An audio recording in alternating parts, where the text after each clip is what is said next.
Yo, what up, man? It's your boy Rsonist, half of them platinum boys, the Heatmakerz. We in Diamond District Studios. You already know what it is, man. Big shouts to my people from Enveonline. This is the Bronx edition. Holla at your boy, man. Bronx in the building.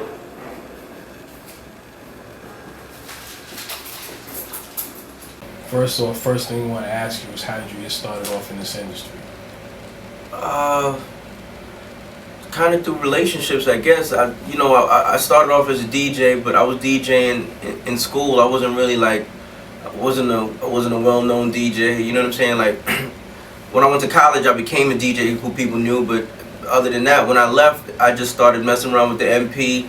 Before I know it, me and my partner were in front of Big Pun, playing Big Pun beats, and Fat Joe liked a couple joints, and I mean, he didn't end up picking anything, but that was kind of like our in at the time. You know what I'm saying? Like, that was my first taste of the industry, was playing beats for Big Pun and Fat Joe.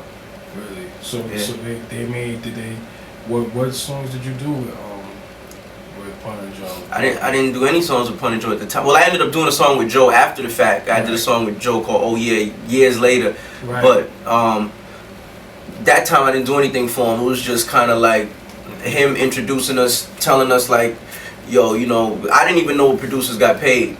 So that was like a question I asked. I was like, yo, you know, what do new producers get? He was like, yo, y'all can start off like 5,000 and better. I was like, what? Alright, cool. Yeah, because you know, shit, back then 5,000 is like for a beat. Right.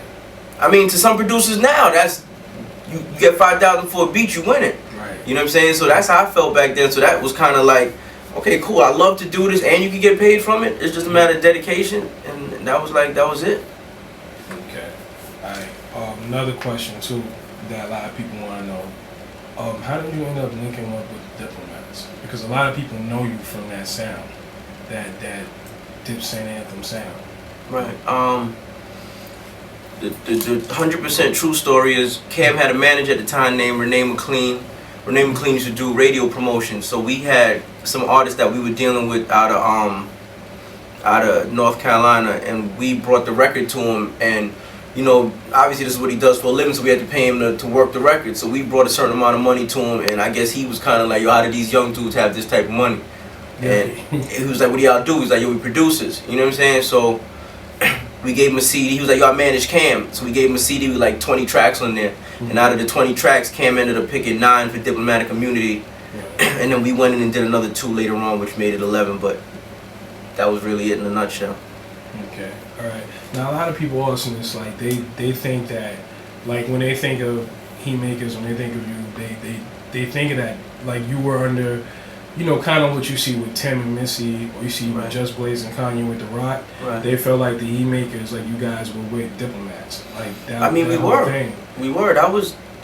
At the end of the day, you can't deny it. We did so many records, and they were the first dudes to really give us the shot. Because, you know, like, a producer could do one record here, one record there, but at the end of the day, his career can end and he can be unknown. You know what I'm saying? Regardless, we just did so many records on a successful project and just a successful movement. We were part of a successful movement, so it was like certain movements, regardless of what happens in hip-hop, you'll never forget it. Regardless if Cash Money stopped making music today, they're not going to be forgotten. They had too big of a mark on hip-hop.